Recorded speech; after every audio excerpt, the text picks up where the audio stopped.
독일사에 있어서 바이마르 공화국이 굉장히 중요합니다. 왜냐하면 첫 번째 민주국가입니다.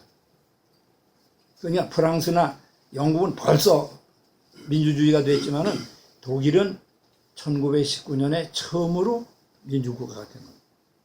또 하나는 최초의 사회주의 국가가 된 겁니다.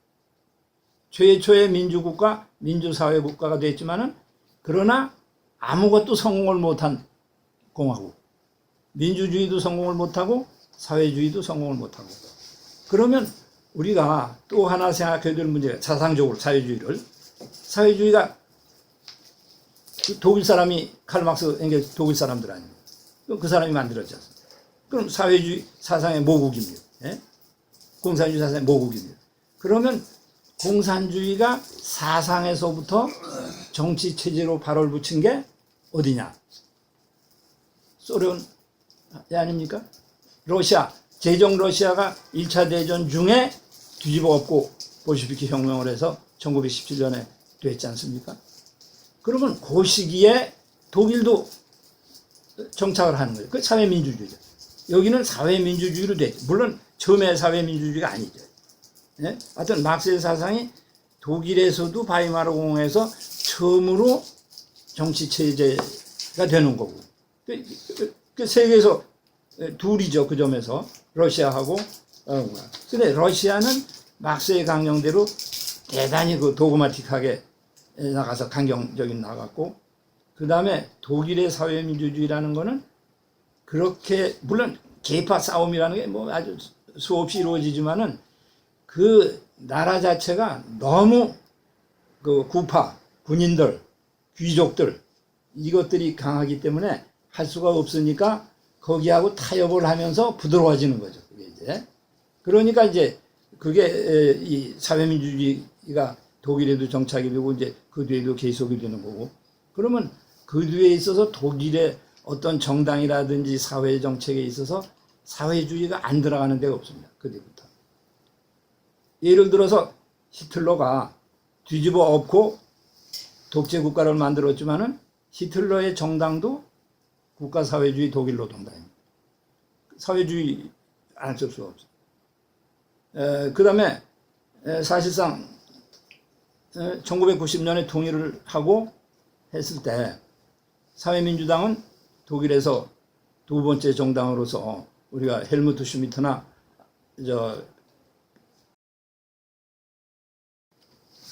유명한 베를린 시장 하던 그 노벨상 받은 그 사람들 냈잖아요.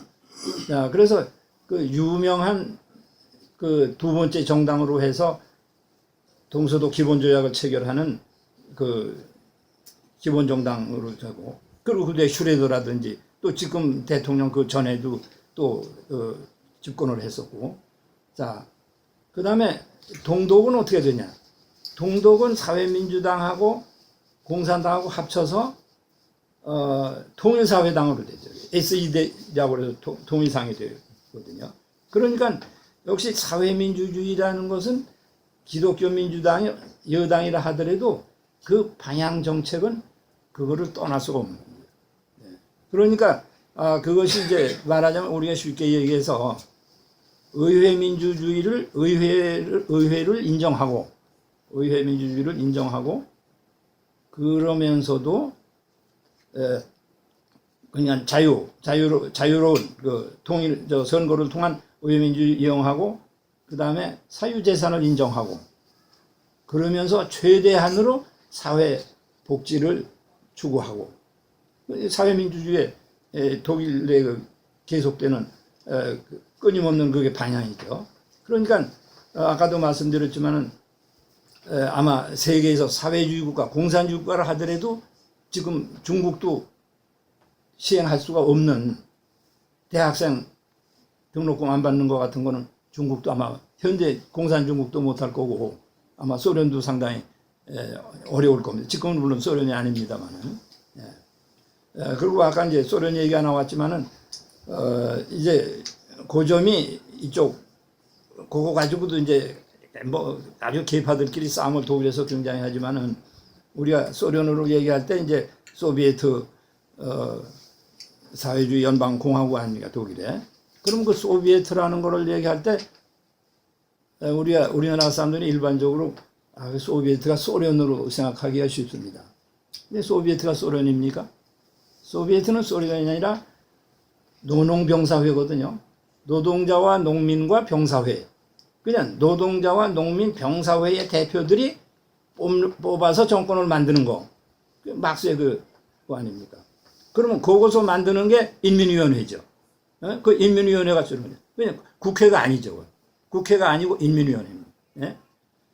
그러면 그 소비에트 연방, 그래서 소비에트라는 게 모택동이 중국에서 혁명할 때도 중국에 뭐 강서 소비에트니 어디 소비에트니 그러는 거죠. 그냥 또 우리말로 한다면 해방구. 솔직히 저도 대학에서 학생들하고 싸우면서 봤지만은 경희대학을 해방구로 만듭시다 하고 애들 캐치프레이즈 뜨고 그랬거든요. 그 전국의 학생들이 경희대학교 와서 모여서 밤에 뭘 하고 그래서 교수들 와서 자라고, 그래서 가서 자는데 들으니까 하늘에는 유령이 떠들고 그냥 크게 막 마이크 대버립니다. 공산당 선언이거든요. 네? 그래서 이 점에서 이 노산 투쟁하는 건 말할 수 없습니다. 이 바이마르 공화국 시대에 그래서 하여튼 아마 뭐 암살이 4,000건이 있었다고 할 정도니까 그 14년 동안에. 그래가지고 그 유명한 그 도그마틱한 저 사회주의 사상가들을 로자 룩셈부르크나 립크네히스트가 다 암살당했거든요. 사회민주당의 그 당사에 가면 큰 사진이 그거 보니까 로자 룩셈부르크가 참 예뻐요.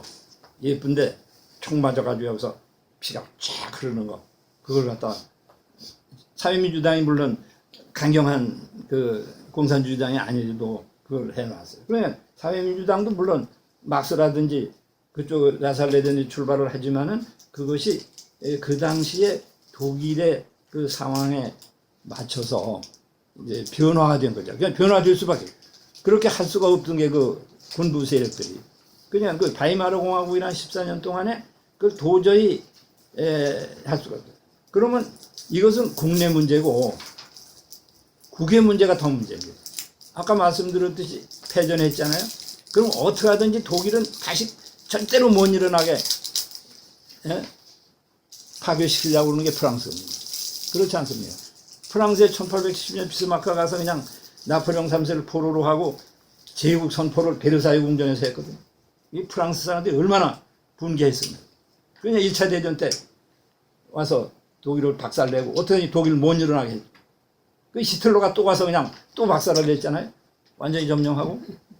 그럼 2차 대전 후에 또 그랬죠. 그러니까 그 나라들은 그게 서로 그냥 완전히 죽이려고 하는 형태니까. 그래서 이렇게 이제 어려워졌으니까. 그러면 1차 대전 후에 발언권이 독일에 대해서 제일 센 나라가 프랑스입니다. 윌슨 대통령은 민족 자결주의 주장하지만은 미국에 있고 국제연맹 만들려고 그러다가 잘 안 됐거든요. 그 동의도 못 받았고 의회에서. 그래서 이상적인 것만 얘기를 했고 영국은 아무래도 바다 건너 있고, 그러니까 독일에 대해서 제일 강력하게 주장하는 게 있어요. 그러면 1420억 마르크를 배상하라고 그러는데 배상할 능력이 없거든요. 예? 다 부서졌는데 뭐 어떻게 배상을 합니까? 그러면 배상을 못하면 라인강 그 왼쪽에 루르 지방을 가서 점령을 해요. 군대가. 그냥 독일 사람이 할 수 있는 거는 거기서 파업밖에 없어요. 노동자들이. 파업을 하니까 그 경제가 엉망이 되는 거죠. 이제. 그래가지고 뭐 난리가 나는데 하여튼 그 경제가 나빠질 때요. 그 문교부 장관 안호상 박사가 그때 있었는데 1달러에 얼마까지 올랐느냐면 2조 4천억 마르크까지 올랐어요. 2조 4천억. 그래서 어떤 얘기가 있냐면 형제가 있는데 형은 건실해서 은행에다 예금을 잘하고 동생은 맨날 맥주만 마셨단 말이야. 그런데 그건 휴지가 됐대. 아니 그 2조 얼마 뜬 차라리 그걸 불을 떼는 게 나을 정도 그래가지고 그러면 병값이 올라서 훨씬 낫지 형보다. 그리고 이제 돈을 하도 빨리 오르니까 돈이 그냥 가령 5만 원짜리가 있다. 이거 찍을 시간이 없어. 5만 10만 원 100만 원 오르는데 그러니까 그냥 급하면 도장을 찍어준대. 5만 원짜리에다 100만 원, 1000만 원 도장. 이게 뭐 살인적이죠 뭐. 그러니까 그게 나중에 시틀로 안 나올 수 없는 이제 그런 거로 가는 거고. 이제 그래도 그런 상황에서 에버트라는 사람은 참 성실하게 중도적으로 노력을 이제 많이 한 사람이죠 정말. 고생도 많이 하고 자기가 학력은 그렇게 낮고 자기 부인도 그렇고 하지만은 그래가지고 애를 쓰는데 결국은 1925년에 그 사람은 이제 병이 들어 죽어요. 그러고 나서 이제 히틀러로 급격히 가는데 그럼 왜 죽느냐? 아까 말씀드렸잖아요. 전부 적입니다. 이제 군인들, 귀족들, 저게 무슨 대통령, 저게 무슨 국가수반. 그 다음에 공산당은 저게 뭐 미지근하게 저 따위로 해. 저게 무슨 사회주의야. 예? 그 다음에 또 노동자 계급도 우리 요구를 뭐 봐. 그러니까 적이 아닌 게 없어요. 예? 그랬는데 현직 대통령으로서 100수십 건의 소송을 받아요. 그래서 소송을 했는데 마그데부르크라고 지금 그 짝센 지방에 그 법정에서 이제 이렇게 아마 법원에서 하는데 국가 반역자라고 대통령이 이제 소송을 했어요. 근데 거기서 이유 있다고 판결이 나왔습니다. 그러니까 이게 국가 반역자가 된 거예요. 예? 그런데 이렇게 앉았는데 가령 저기 이제 그 법원장이 앉아가지고 대통령 듣는 데서 저런 녀석은 하루 빨리 국가 원수직에서 꺼져버려야 돼. 네. 그러네. 이 사람 듣는 데서만. 그래도 이 사람이 국가 반역죄라는 그게 나온 뒤로 견딜 수가 없잖아요. 그 모욕을. 그래서 어떻게 하든지 그걸 만회하려고 뛰어다니다가 급성맨장이 터져서 그 치료를 못하고 죽어요. 그래서 55세에 프리드리히 에버트가 세상을 떠납니다. 그러면 에버트가 떠나고 나서 후계자를 해야 되는데 그 선거를 물론 합니다. 그러면 세 파가 나왔어요. 한 파는 사회민주당이 그래도 제일 큰 당이니까 사회민주당이 나왔고 또 공산당이 나오고 그 다음에 구파 세력으로 장군 출신의 힌덴버크라고 그 사람이 나옵니다. 그래가지고 싸움하는데 이 공산당 놈이 저쪽에 가서 붙었어요. 그 구파 장군 쪽에 붙어. 사회민주당이 지거든요. 그래도 힌덴베르크라고 그 귀족 출신의 그 사람이 됩니다. 그 사람이 9년 동안을 33년까지 끌고 나가다가 결국은 이제 끝에 가서 히틀러가 당을 만들고 나오고 뭐 그냥 선전을 해대고 나라는 엉망이고 그랬는데 이제 그때 그래서 그 바이마르 공화국이 무너지는 기본 원인이 그렇게들 봅니다. 사실은 민주주의가 뭔지를 독일 사람들은 낯설고 이해를 못했다는 거죠. 네? 그래서 민주주의를 뭐라고 생각했냐면 독일이 전쟁에 져서 연합국이 갖다 준 개목걸이 정도로 생각했다고 그러는 거죠. 그러니까 민주주의라는 거는 그게 좋은 게 아니라 연합국이 져서 그러니까 물렁물렁하고 뭐 돈 내라고 그러고 땅 띄어가고 이런 거 아무 반항도 못하고 우리는 민주주의라는 것 때문에 다 망가집니다. 그렇지 않겠습니까? 예? 그냥 민주주의 때문에 그렇다. 정말 그러니까 이게 민주주의도 그렇고 또 그 다음에 경제 문제. 경제가 그렇게 파탄에 이르는데 이것도 다 우리가 약해서 대항을 외국에서 제대로 못해서 그랬지 않나. 이제 그런 문제에서. 그러니까 사람들이 요구하는 거는 다시 역시 국왕이 있어야 되는 거예요. 예? 근데 그건 사실 독일뿐이 아니지 않습니까? 프랑스 대혁명이 일어나도 나폴레옹이 나와서 황제가 됐잖아요. 뭐.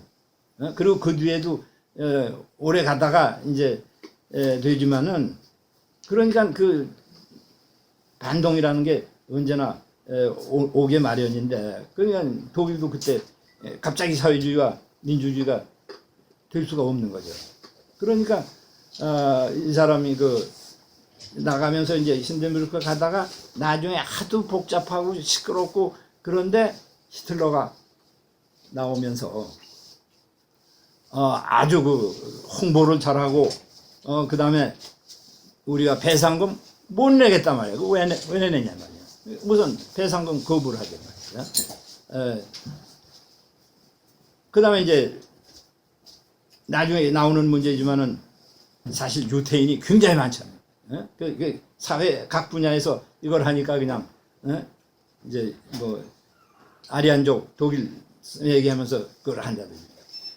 그러니까 어떻게 보면 그 당시에 억눌려 가지고 그랬던 독일 사람들의 어떻게 보면 자존심을 일으켜준 이제 그런 면으로 볼 수 있고, 그러니까 거기서 히틀러라고 하는 쪽으로 가는 거죠.